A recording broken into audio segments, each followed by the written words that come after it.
Bring me a hat for rain or sun, it makes no difference. I only look at clouds and how they pass. I'm out in the field again, with the golden plovers, the lapwings in a rut, scratching for seeds.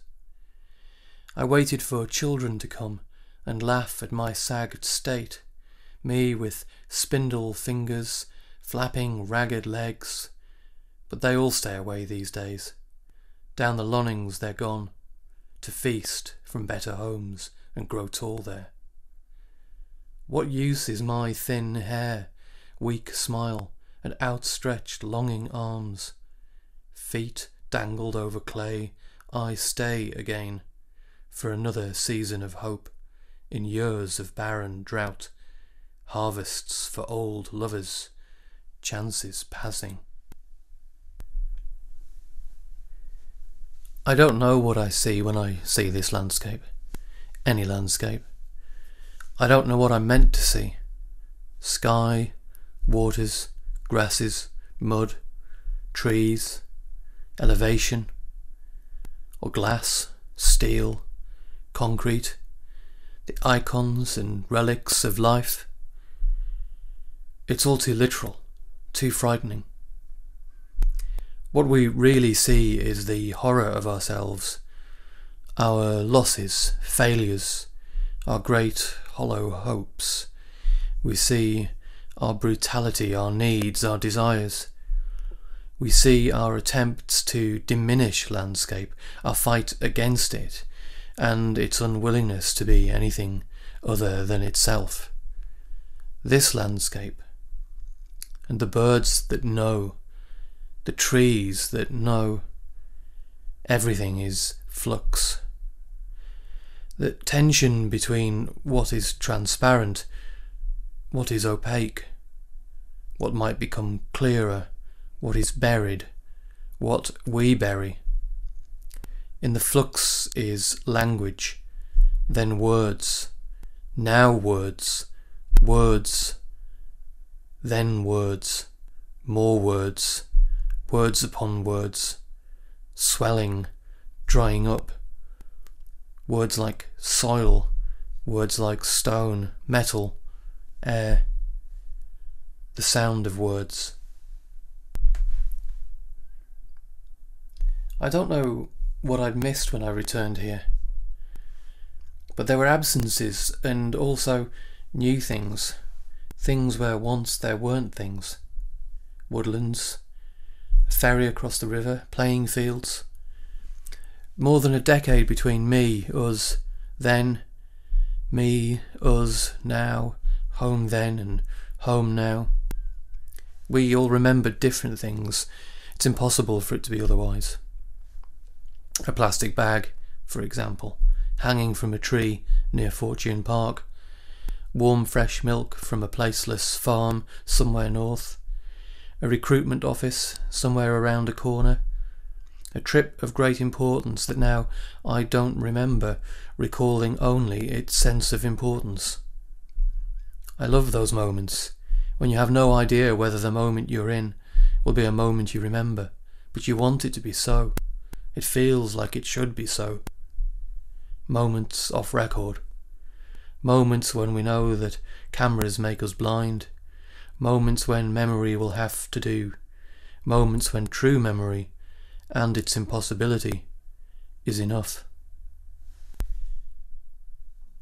Summers are liveried yellow and blue, like faded carriages of 70s British Rail trains, pulling from Southminster for the old soot of Liverpool Street and recalling temporary dockings of what may have been clipper ships somewhere on a Wells quay, or a coal-black cloud chasing us in cagoules along from car parks in Blakeney, eating brown trout at candlelight as an electric storm killed all power in a restaurant that no longer remains or can no longer quite be called to mind, or buying trainers in the 80s from a wood-lined sports shop as the West Indies short-balled the Oval, or taking photos with Brazilians on Jesus Green and beginning to forget already all the people that I'd met, or those in the van that evening, coming back from the gig at the Army and Navy,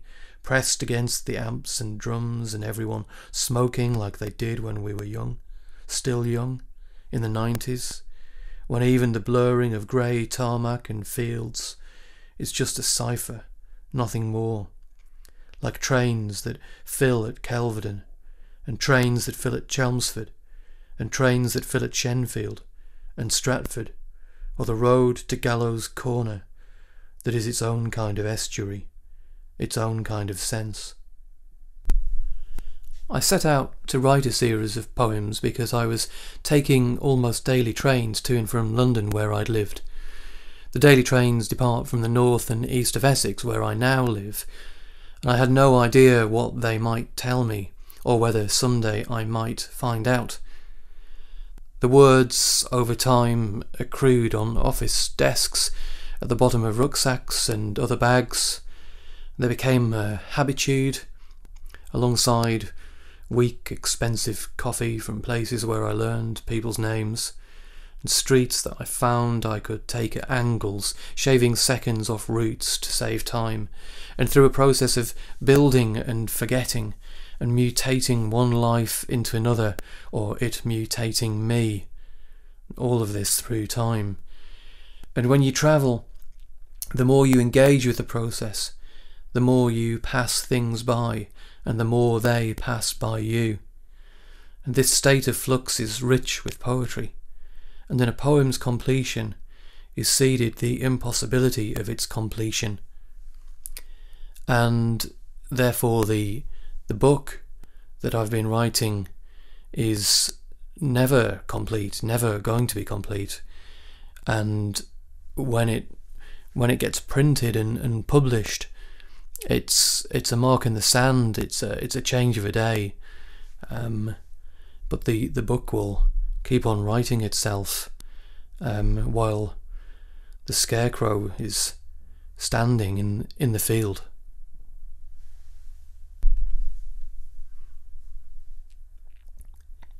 Dahlias. I wanted to write of how I got old, but then I caught sight of our dahlias flowering again in October's cold.